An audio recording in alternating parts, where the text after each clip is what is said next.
Hello, everyone. Welcome back to the Dating After the Divorce podcast. I am your host, Shade Curry. I have another story here for you today. With me is Susie Castellanos, and Susie is a general life coach.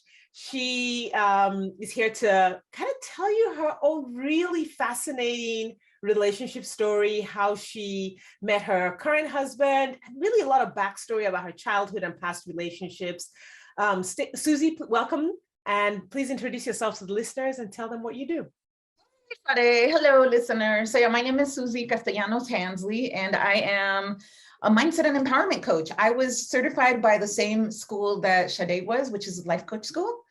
And I basically work with professional women who are feeling stuck in order to help them get past whatever is stopping them, any kind of things, whether it's personal life, professional life, or just getting your aspirations met. I'm here to help you with that. And that's what I do. Awesome. And I forgot to mention that you have a PhD. You're a doctor. I am. I used to be a college professor. That was my previous career. And I've had a few changes since then, but I am just like thrilled to be a life coach. I love it so much. And I do pick up a lot from having been a college professor and a PhD and being able to continue to help people. So that's awesome.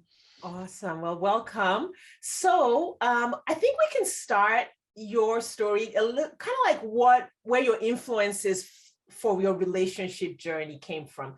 And you had said earlier that like you had trouble with dating and relationships because of childhood trauma. You want to talk about that a little bit, kind of like what your journey looked like? Yeah, sure. I'll be happy to. So I used to have this idea that I just really wanted to find somebody to love me. I mean, I guess most of us feel that way, right? We're like, okay, I want to be loved. And part of the way my trauma impacted that is that I did have early childhood trauma. I came from poverty, first generation Mexican, raised by my grandmother. And my grandmother was just kind of very hard on us. And so I didn't ever feel very loved or good enough. And so what happened is I found my outlet for feeling good enough by being smart, by being in school, which is, of course, then that's why you go get a PhD, because that's the one place you can get affirmation. Yeah. But what happened was I just always wanted like, oh, I just want somebody to love me. And I used to have like my high school friend who's like, oh, I just want this kind of guy. And I had all these fantasies about the kind of guy I would find. And I wanted him to be tall, and because I'm tall. And, it was super interesting because I feel like I was probably a little bit emotionally immature in terms of like, I didn't kiss anybody in high school. So my first kiss was in college, and I didn't really start having sex until college, and really into grad school. And I was just always a little behind, but looking for love in all the wrong places. Yeah. I mean, and I love that you mentioned that little piece about fantasizing. It's something that does show up in some of my clients. And one of the things that I have sort of hypothesized, I'm going to use all the academic language now, is that that's almost a normal part of growing up. Like when you're a preteen or when you're a teenager, do you think there's an appropriate time where there's like that, oh my goodness, when I get married, I'm going to meet my Prince Charming? Is that like a normal part of development? Because sometimes I see it in women who are in their 30s and in their 40s. I'm like, I don't think this should be here at this point. This sort of fairy tale thinking, this being in love with the idea of love and not having like a grounding in what love really looks like or what healthy love looks like. Because when you mentioned a lot of fantasizing when you were young, I resonate with that. And I also recognize that a lot of my clients had that, and it influenced their journey to choose their spouse. Yeah. No, I think that part of that, again, was just, I wanted to feel loved so much. But I was also sort of, I guess, like an early bird. I remember in second grade, I was 7 years old, and I remember having this huge crush on Billy Martin, and I was like chasing him all over the place on the playground. So I was one of those girls, one of those kids that it was like, I wanted to be in love. I wanted to have love. And And what's funny is that I think I just wanted that feeling of because the reality is that the people that I had crushes on were completely uninterested in me and didn't particularly like me for who I was. And I just wanted, in a way, to get them to like me, so then I would think I was worthy. Does that make sense? Yes. So I would always pursue the people who were unwinnable. And the only thing that saved me from really bad relationships most of my life is that nobody, like, I think a lot of us reciprocate. Yeah, they didn't reciprocate. So I could have been one of these women who, so many women I know and love, where they felt the same way, but the guys fell for them and they fell for each other. And then they were in these horrible relationships. Yes. The only thing that saved me is that I think I was a little too loud. I was too tall. I was too smart. And so the guys never fell for me. And that's why I was such a late bloomer. Wow. Wow. That is fascinating. I mean, that's almost like I got saved from a really terrible relationship, even though I felt just as much abandonment and desire for love as other people. And so I was lucky. It's almost like I was the lucky one, but this wasn't fun either. So you went on and had a long-term relationship that was pretty challenging. You want to talk about that a little bit? Yeah. So I did have a boyfriend when I studied abroad in college, and that was my first real boyfriend. So I was like, I was a junior in college, so maybe I was 20. And then since I was studying abroad, that ended because I moved back to the States. So it was like but that was the first time that I was like, ooh, somebody likes me, really? Wow, And so then my second long-term boyfriend was when I was in graduate school. So I was getting my PhD at Brown. And so I met this guy who was friends of friends. He was getting his PhD in history and I was getting my PhD in English.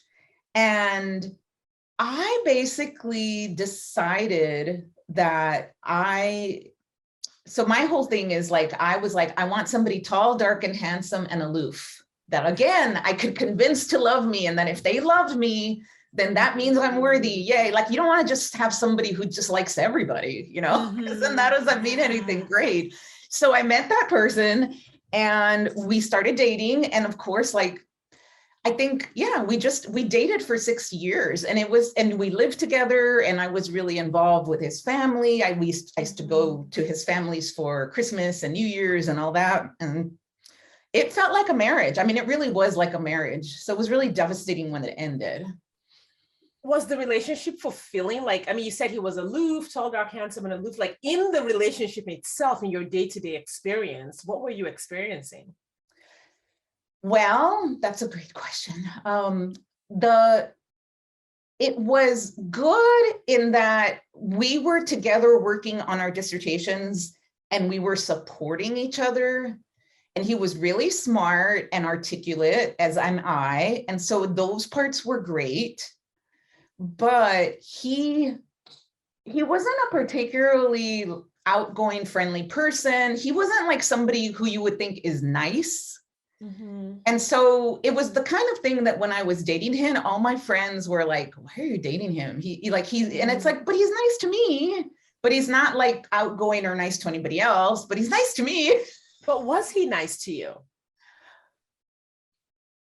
Yes and no. I think the thing is that I triggered him sometimes and then he wasn't nice to me. And part of the whole thing was that it was actually fine. Like when we were in grad school, it was quite fine. But things got really bad after grad school when I realized that, he was just, I guess this is the thing. When we were in grad school, we were both always stressed out because we were trying to finish our dissertations. And so we kind of supported each other through that and we had a good time. But when we both finished our PhDs, we graduated at the same time. I realized that he's just always stressed out. He wasn't a lot of fun to be with. Does that make sense? And so that's when I started realizing that he wasn't good to me in that way. Like he just was always stressed out. And so he would lash out at me and whenever he was stressed out. And I started to feel really unloved because of that, because I just felt like, well, you're not liking me for who I am. And it felt awful. And it kind of came to a head. There were two particular things where it came to a head. One was when we finished grad school and he got a job at a university on the West Coast. And so we cross country drove. And I was like, oh my God, this will be fun, da da da da, you know, and we stopped at different places. But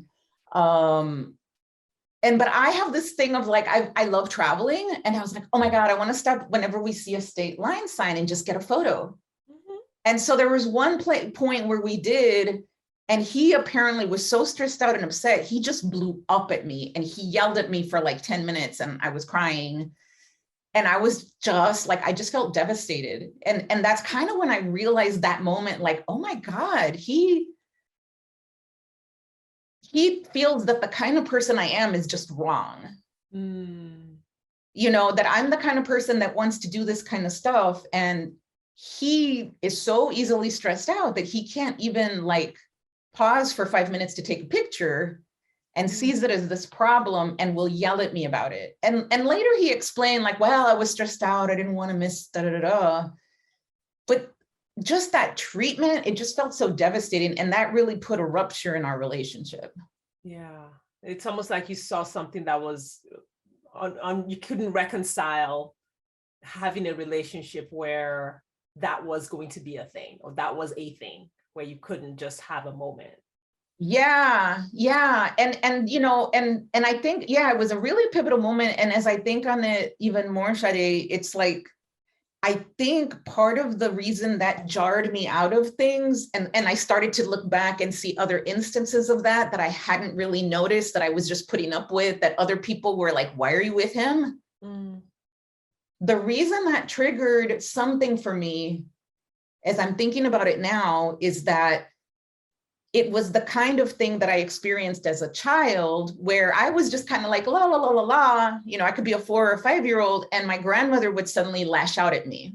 And it just like, all that stuff in a way came back and reminded me of like, what? I'm not trying to hurt you. I'm not doing anything wrong. And you're just telling me that I'm a horrible person. And so I think that was a huge thing for me to get, that he'd probably been doing that the whole time, and people have said that he was, and I hadn't seen it until it was that explicit. Yeah. I mean, that definitely resonates, and I know resonates with a lot of women who've been through a divorce, because, and I know some people have said it to me in this way, but using the word narcissist very loosely, thank you everyone listening, very loosely, that they can't. And I know, and I'm not saying that your ex was a narcissist, just it's a model to explain kind of like what I'm just describing here. There are certain people who cannot endure seeing someone experiencing what they know they cannot experience.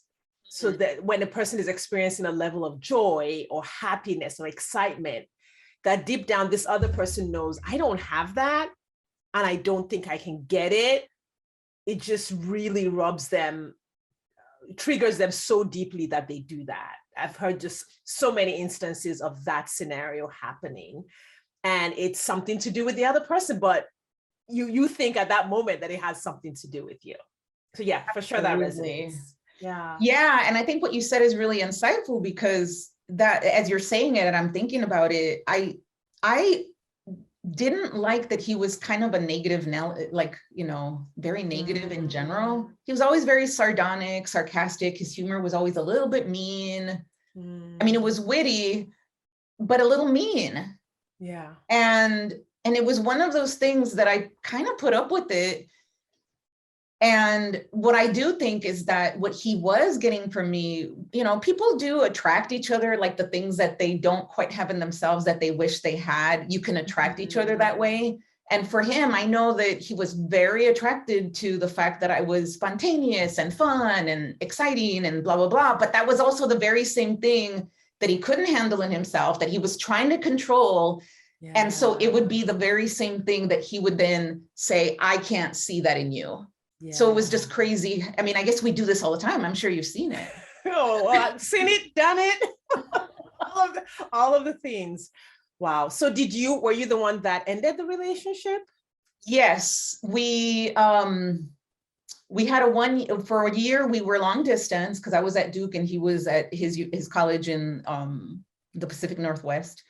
And then he was a French historian. So it's so funny though. I'm going to admit something that sounds a little bad, but I did not want to break up with him until I got my trip to Europe, because we had been talking about, he's like, oh, we can go to Europe and I have to do this research in France. And I'm not going to, it was not an explicit thought that I had, but it was unconscious. And then later I was like, yeah, I'm glad I held out for that. So we were in France, he was doing research. We were having those kinds of fights, like the ones of me, him yelling at me because I'm, too much of a problem and upsetting his careful desire to be controlling. Mm-hmm. And this is really fascinating. So my friend Trish was living in Spain at the time because her husband had gotten transferred there. And we were having this call, and she had told me about this book, which maybe you've read, and a lot of people, it was Erica Jung's Fear of Flying. So I read the book. It's like a feminist, it's a known feminist book that's part of, like, it was written in the 70s or something. Mm. It was about a woman, it was a woman who has to figure out if she wants to be freed from her marriage or et cetera. And we were having this conversation because Trish had recommended to me, I read it, and we were talking about the book, and she's like, yeah, so what's one thing that if you knew that you just wanted to do, that you needed to change, what would it be? And then it's like, it came out without me even consciously going, I'd break up with Michael. And then I was like, oh, dun, dun, dun, like, oh my God, my unconscious just spoke the thing that I've been feeling for ages and I was afraid to say. Yeah. And once it was out, I couldn't unsay it. Yeah. Yeah. And you had said that you were very close to his family. Oh gosh, yeah. How did that play out after the breakup? It was pretty bad because basically we broke up and I was never allowed to talk to them again.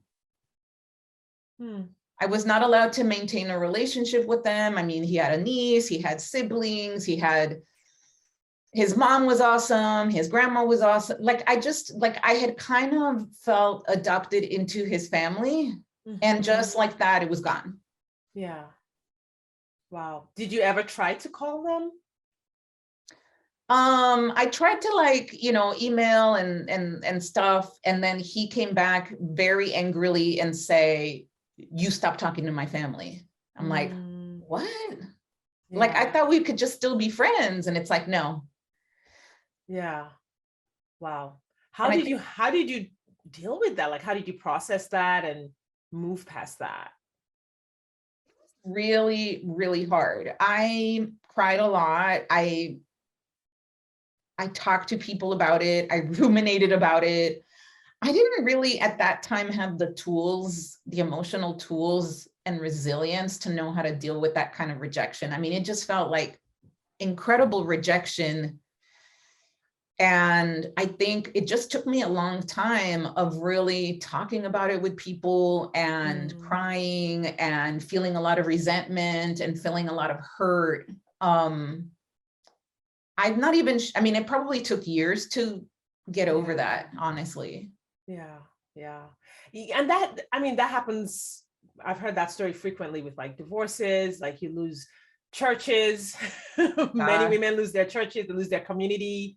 Many of them lose their friends. Some friends don't understand, or some friends will side with the ex. I've talked to women whose families, their own families, will side with the ex. Oh, goodness. It's weird how, divorce really shifts the dynamic of a community.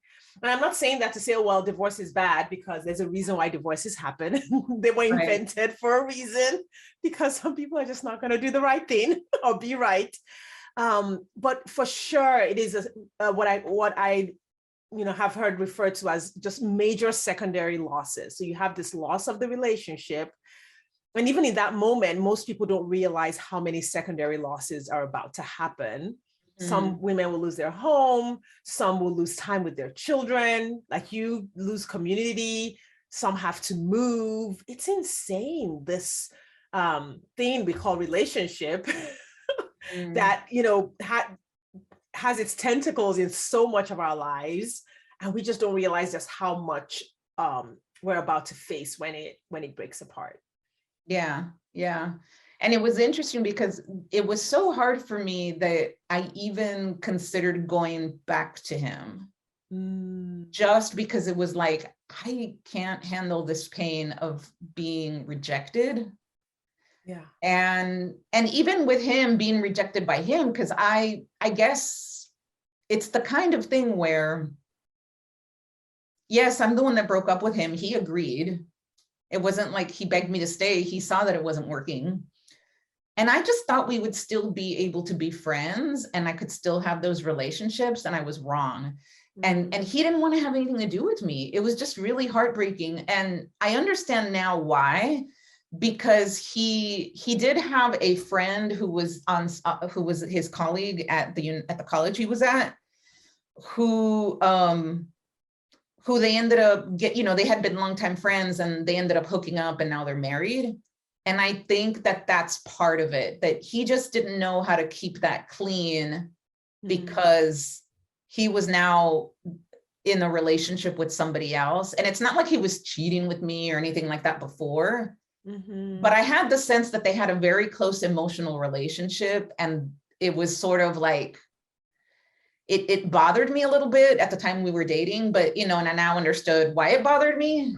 Yeah. Like he wanted to buy her $100 bottle of perfume from France to take back. And I'm like, well, what? Why are you spending so much on her? And so now I know it's like he did have feelings for her, but it wasn't available for them because we were together. And then once we broke up, he had her, and then I had nobody.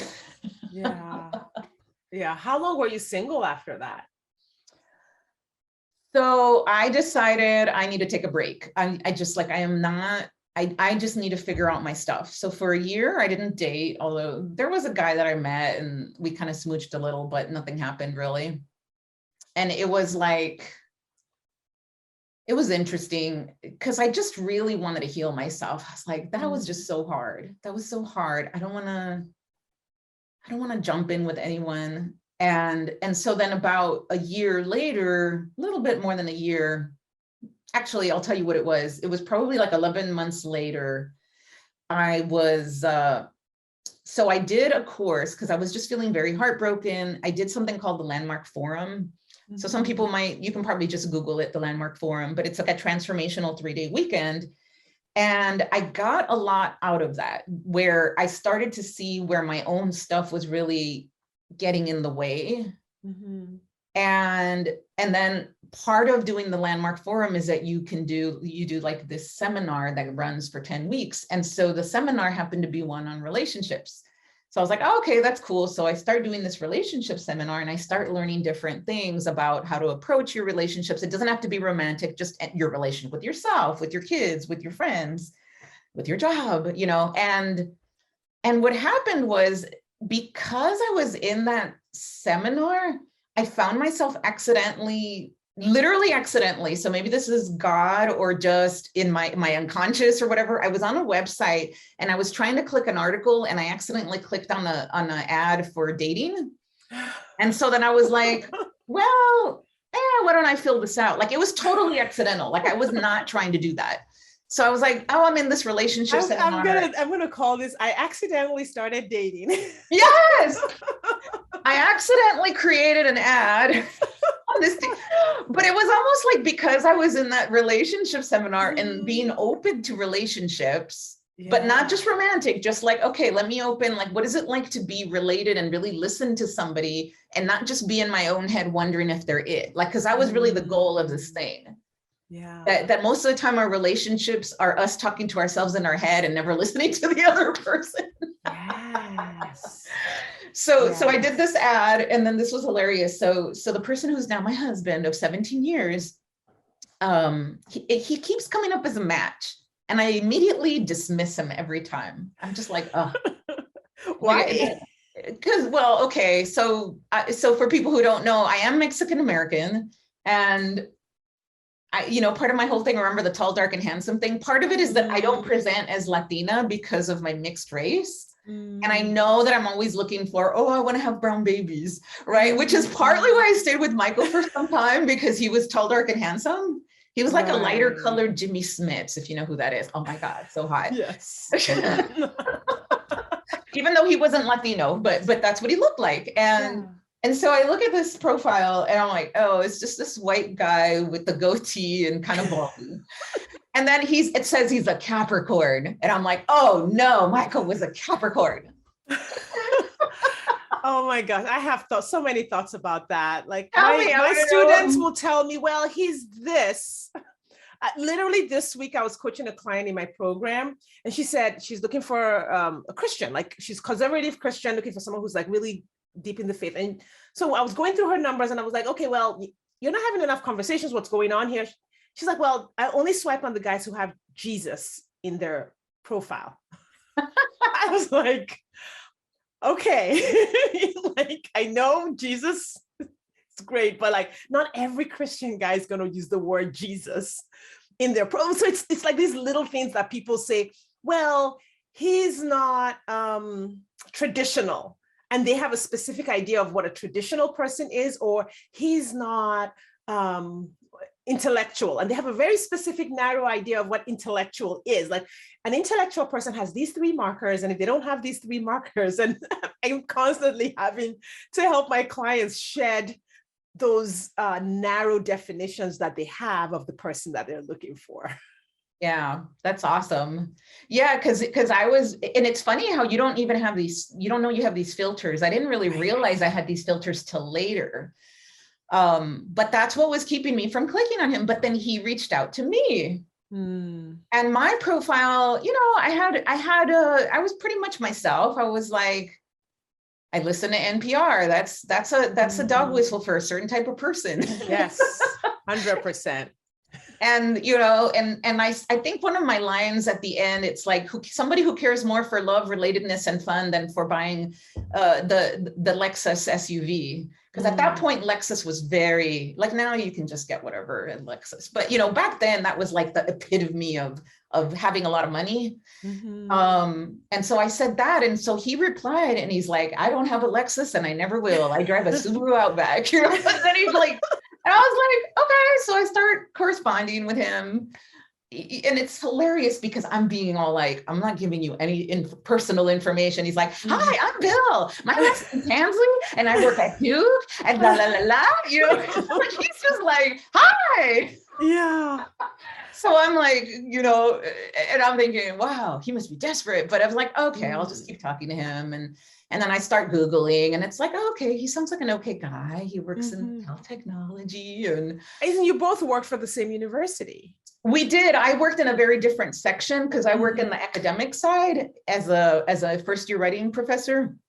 And he worked in Duke Health Technology. So it's the hospital side. Right. So we would have never met, at all. And so then we were texting, whatever the chat feature was that we were doing.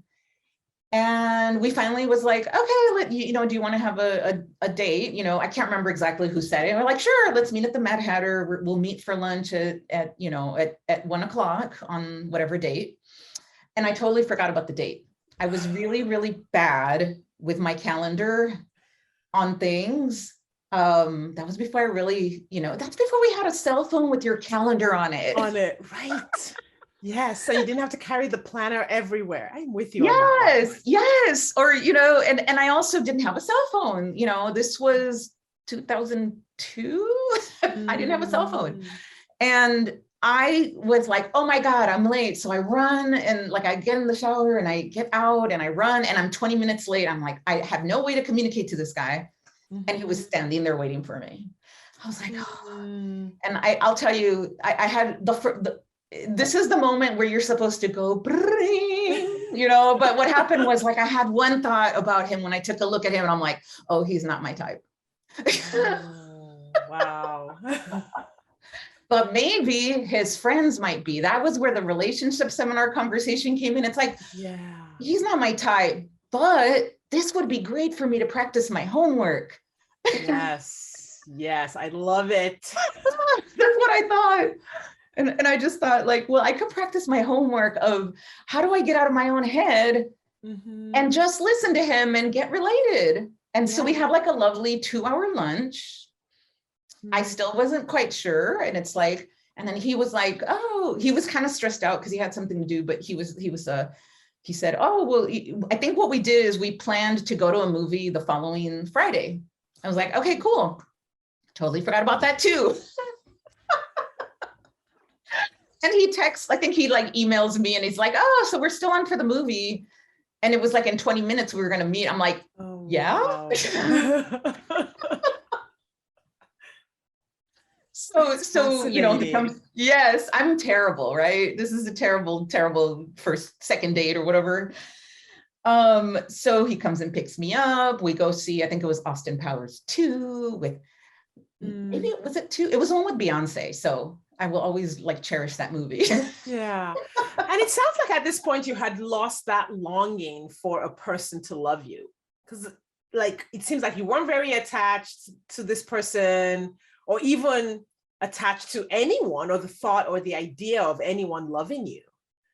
You know, I think so. I think that's actually true, that I think something about having done what I did with the Landmark Forum and then the relationship seminar is I started shifting away from this, I need somebody to love me. And I started getting more like, let me be curious and get to know people instead of being in my head all the time. Are you it? Are you it? Are you it? Wait, are you loving me? Are you loving me? Are you loving me? Yeah. Am I worthy? Am I worthy? Yeah, that's so good. That's so good. That's a good question that you asked that. Well, I was just kind of listening to how you were talking about him, and it's so different from people that I work with who still have that attachment when they're going on a date or when they're in touch with someone who seems like a nice person. There's so much emotion, so much heightened emotion in that one moment or wrapped around that one person that it really does hinder the openness and curiosity needed to process the possibility of a relationship. Well, I will tell you though, Sade, that to be fair, I don't think I was as enlightened as you're giving me credit for. I think it was easy for me not to be attached because I had decided he wasn't my type. And I decided, oh, we can just be friends and maybe I'll do my homework and maybe he'll have a good friend. Okay. So, but had he been the tall, dark and handsome, like the sugar, the ideal that I had in my head when I met him, I would have been nervous and I would have been attached. I mean, I just want to be honest that I really think that that's why it was awesome, because he wasn't it. And so I didn't have anything to be attached to. Yeah. So when you talk about he wasn't it, at least in your head, but your interactions were still enjoyable. They were. So that first date when we were at that restaurant, they were super enjoyable. Then we were like, okay, let's go on the second date. And I forgot about it. And he emailed me and I'm like, okay, I'm ready. And we go on this date. And what we decide is we're going to go to the movie. And then, you know, it's like, oh, we had a nice time. Oh, do you want to go out to dinner? It's like, sure. And so we go to this Thai restaurant. And at that point, it's like, well, he's kind of cute. So like literally like a week from the previous time I had met him to the second date, I had read or heard something about men saying, oh, men are really freaked out on the early dates because they don't know if a woman will let them kiss them goodnight and they get nervous the whole date. So I had read that, like that men do that. So we're sitting down at the Thai restaurant and I'm sitting across from him. And I just was like, oh, he's kind of cute. I'll kiss him. So then so what I said is, hey, in case you're worried, you'll definitely get to first base with me tonight. And for those who don't know the baseball methodology, like first base is kissing. And then there's more elevated second, third base, home run is actual doing the deed. Right. And what was his response? He was like, oh, okay. Like he was kind of surprised and happy. And I think that calmed him down. And then I felt like, having said that, I was like, then I started feeling more like, oh, yeah, he is kind of cute, right? And so we have dinner and then we're like, he's like, oh, let's go to this coffee house I know called Cafe Driad, which is in Chapel Hill. So we're like, sure. So we go in and I started feeling the little fluttery things, right? Because now I had, in a way I had said it and he was sensing it. And so it was like me just deciding that it's like, oh yeah, I think I do want to kiss him. He's kind of cute, and letting him know. It's like, then it started to build up this desire. And so then we get this coffee, and then we were looking for a place to sit in the cafe, and it's kind of dark. And I'm looking up at him, definitely like kiss me look. And he just swoops in, and oh my God, he's such a good kisser. And he told me later, he's like, well, you were looking at me like with that look of kiss me, so I had to do it. I had to do it. I love it. Well, you know, I think 7-year-old Susie would have been so proud of you. Oh my God. Yeah. It was like, way to go. Yes, yes. That is right. That was me chasing, I guess. But it's like with somebody who actually wanted to chase me back. Yes. Yeah. And I know there's a lot of confusion around that, a lot of conversation around, well, women should be pursued and let the man pursue. And if you pursue the man, then he won't pursue you back. And my take on that is that it depends on the man. If you drop your hanky in front of the right man, he will pick it up and it will work out. If you drop your hanky in front of the wrong guy, he may not pick it up. And then people blame the dropped hanky for the fact that it was the wrong guy, right? Or you could drop your hanky in front of the wrong guy and he picks it up. Like there's so many ways it could play out. The problem is not a woman putting herself out there. The problem is not a woman even making the first move, or in Bumble, being the one to say hello first. The problem is always, who are you doing it with? Like, that's always, those are always the variables you have to look at. If you're right as a person, then the only other thing you have to think about is, am I interacting with the right person?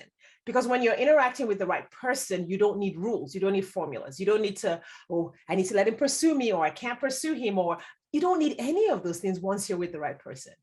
Yeah, for sure, for sure. And that's what made it feel easy, right? Yes. And again, what made it feel easy is that I had no expectations because I thought he wasn't my type. Yeah. And so that, you know, nowadays though, like if I had, because as you know, I'm a life coach, what we talked about,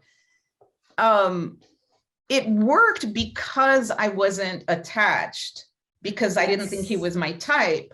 But there are ways, you're being 100% yourself. Right. But one of the things that, you know, if somebody hires you as their life coach, you don't have to wait for the wrong type, quote unquote, for you to be yourself, because there's nothing on the line. You could actually pursue all sorts of people, being yourself, and not fall into this like, oh my God, because you learn to do that naturally. Yes. 100%. Be empowered. So yes, the goal really, and this is what I teach my students all the time, like, you need to be yourself 100% of the time, and at 100%. When you are yourself at 100% level, 100% of the time, you will automatically repel the people who are not for you. Yes. And attract those that are for you. You know, it's like, I don't know, I don't want to say sushi, because I think sushi is now like mainstream. But in the early days of sushi, people either loved it or hated it. There was no in between. Right. No, you're right. No, for sure. And I will say, just for you and for the listeners, that we ended up going to third base that night. So we went past first. Yeah. And then we started dating, and that was it. And that was it. And you married 17 years. Yes. And in those 17 years, what is it about him that has made him the right person? Well, that we kept choosing each other. That was something that I got really out of the Landmark Forum. Is love is choosing someone exactly the way they are and exactly the way they're not. And so that was super helpful for both of us. Did he take the course too? Yeah, he ended up taking the course and he really liked it. And, you know, we did a bunch of stuff for a few years and then we stopped doing it. And then now, you know, obviously I do coaching and I get coached all the time. But it really is ultimately about mindset. But it's also about like really healing yourself, because so one of the things is it wasn't just easy sailing, like, oh, it was happily ever after. We had some really hard things happen before we got married, where he broke up with me and broke my heart. We like to say broke we my want to heart. hear about this. Yes, because so what happened was then, in the same way that I was not attached to him, part of the thing that made him feel part of the thing that made me attractive to him is that he knew I was going to leave in a year. So he had gone through a rough divorce, and then he had, like, about 6 months earlier, before we met, he had gone through a rough breakup with a living girlfriend. And he was afraid of getting too embroiled with anybody.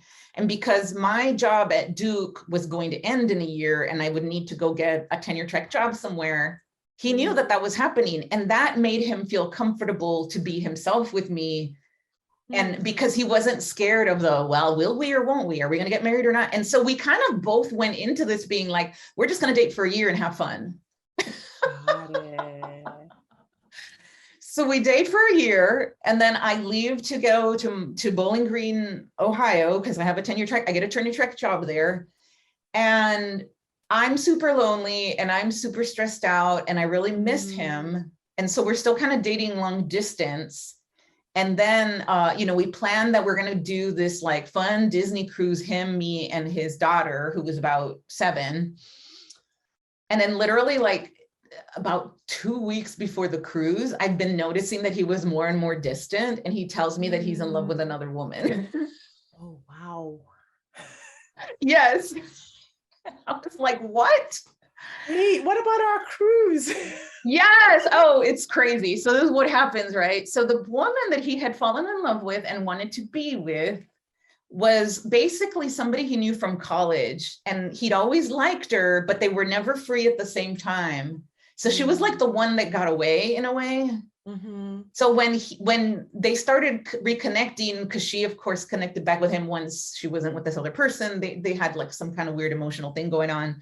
He decided to pursue her. And she was long distance too. She was farther away. She was in Colorado. But so it wasn't the long distance thing. It really was, in a way, like he just literally was like, she's the one that got away. I got to pursue her. She's the one. She's the one. We end up going on the cruise together anyway. Okay, good, because we're very invested in this cruise. Right. It's kind of like Europe, right? I'm like, well, I'm getting my Europe trip. And it was really hard, but there were some interesting things about that, and the thing that this ended up being the best thing that could have happened for us, because I was devastated.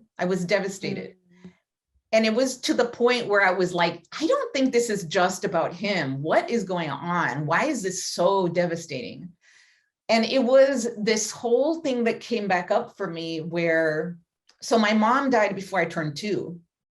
And I never knew her. And when people would tell me like, oh, I'm so sorry about your mom, I would always be kind of like, well, I didn't know her. Like, I'd be kind of like defensive and just be like, well, it's not like I knew her. It's not like I miss her.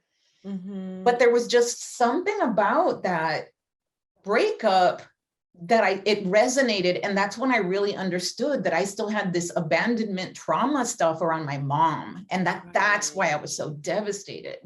And that wound, for people who have that wound, it just, every time there's a breakup or a loss, or even in friendships, it just comes back over and over. And I think that's when you see people who have disproportionate responses to heartbreak or loss of relationship, or they have like this heightened relationship anxiety where it's like, I can't lose this relationship, or I can't lose this friend. And that people who have that tend to have like just this like big responses to things that people are like, what, why is this so bad for you?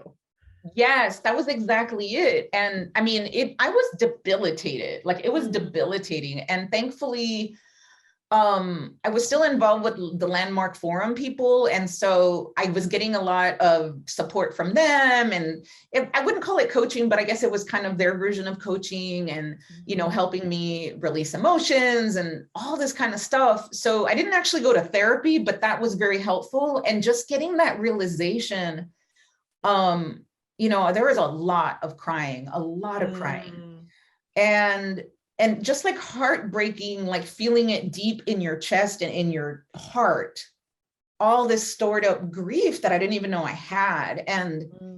And then once I kind of got through that, then I felt like so much stronger. And then I felt more like, oh, okay, now I know it was just, I was scared of being abandoned and I've survived this. Right. And it was interesting because, I was pretty, so here's what's funny, right? You know how I was like, oh, I still wanted to be friends with Michael and he didn't want anything.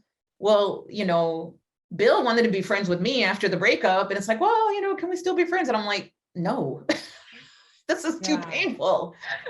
How did you get back together? Like, what was that, reconnection like? Like, did he break up with her or she was like not interested? So that's a great question. So one of the very sweet things about him was when we were dating, remember I said I didn't have a cell phone? So I had a cell phone back in the day that I would buy prepaid credits for. So it's not like nowadays, I guess you could still do that in other countries, but in America, pretty much you buy the plan and you just have unlimited minutes or however many minutes. Well, I couldn't afford that on my salary. So I had a cell phone and I would buy like 200 minutes on it. And then I would keep my phone off all the time and only turn it on if I needed it for an emergency. So we'd been dating like 5 or 6 months and he was tired of not being able to find me. So he literally, one day I was working, at Duke in a spot that he knew I would be at. He comes and finds me and he hands me this bag and I open it and it's a cell phone. He's like, I've added you to my plan. Oh, wow. So it was actually kind of sweet, right?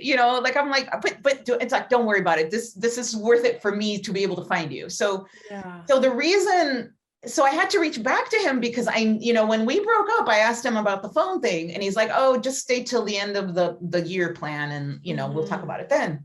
So the end of the year plan is coming now. And I'm like, okay. So I email him or whatever. I'm like, hey, I need to know when this ends so I can get my own cell phone. And then we started talking and we had some conversations and he told me what happened with the other person where she ended up not being the right person. And what he realized is just like he had this fantasy about her that she just couldn't live up to. And the big thing is like she was not a communicative person. Like she would go silent on him and it drove him nuts. And that's the thing that he valued about me is that I would never stop talking to him. Sometimes I might talk too much, but like he realized how much he missed me when he didn't have it and what he thought was the right one, the fantasy. Yeah. Didn't end up having it. Yeah. Wow. And it's interesting that you had done that with Yes. your first relationship. Yeah. Like here we were walking around being like, we have these fantasies. Well, we'll kind of date each other just because, but it's not really serious or whatever. Yeah. But no, let's go with these fantasies. And then you realize those fantasies were so wrong. And then it's like, wow, we actually really do love each other and we're actually really right for each other. Yes. And one of the things that I stress to my students is, listen, most of us do not know what a healthy, loving relationship actually looks like. Yeah. Like, unless you saw one up close in your family of origin, or you had another opportunity to really experience one some other kind of way, like close family, friends, or whatever, people, experience those in different ways. You have to assume that you're not really sure if you know what this thing looks like, because a relationship is like this big, living, breathing, growing organism. And it's sort of like we've never been to Mars, so we don't know what Martians look like. We just think we know what Martians might look like. Oh, we've seen Martians on TV, so now we think we know what Martians look like. And I think really healthy relationships are the same way. We assume we know what they look like, so we go out trying to find what we think it looks like. And I always encourage people to take a step back and say, what does it actually look like? do I know? Can I make a list of 20 attributes of a healthy relationship? Like the communication, that Bill was talking about, or the emotional availability, which, you didn't have with Michael, but ended up realizing that that's what you wanted. And so I can definitely see that. And it's not anyone's fault that we don't know. We don't know what we don't know, but I think we can at this point figure it out. I think there's so many people out there, life coaches and therapists and authors who are like, listen, this is different. We can turn the tide on relationships if we learn what the reality is versus continuing to try to perpetuate the fantasy. Absolutely. That's it. And really just so much of it, like you said, we don't know what we don't know. And that's where, at that time doing Landmark Forum and now doing coaching for me, coaching wasn't really around as a thing. I didn't really hear about it till like 3 years ago. But those things are invaluable to get, because sometimes you just want to go with your friends and your friends are just going to be like, oh, well, he sucked. I told you shouldn't have dated him. Yes. But it's not helpful because you need somebody to help you see what were your thoughts that led you to believe these things. Right. And then your friends might be going with, well, I just didn't like him, or they can't like help you investigate what was actually happening in the relationship. Yeah. Because they have their own stuff too. Yes. We're being colored by this. Yes, 100%. Oh my goodness, Susie, what a story. Thank you so much for being willing to come and share it. And I know we're doing another episode because you are an expert in trauma, and this is a lot of the work that you do with your clients. And I remember when we talked, I loved the way you articulated just some of the process of healing and working through relationship trauma. So for sure, we're definitely going to bring you back to have that conversation. In the meantime, please tell the listeners kind of like what you do again and where they can find you on the internet. Sure. So I am an empowerment coach. I help professional women who are stuck in any area of their life. And a lot of it could be, personal relationships, not necessarily love, but I do work with like women who might be having issues with in-laws or sisters or siblings or things like that, with your boss, with your coworkers, also working on personal goals and shifting anything that you are stuck in. So you can just look for me on Instagram and DM me there. My Instagram handle is at Life Coach Susie Hansley, and that's SUSIE HANSLEY. And my website is also www.lifecoachsusie.com. All right. Thank you so much, Susie. I appreciate it so much. Everyone, follow Susie. All of her links will be linked in the show notes. And I want to thank you for your time and attention, and I will see you next time.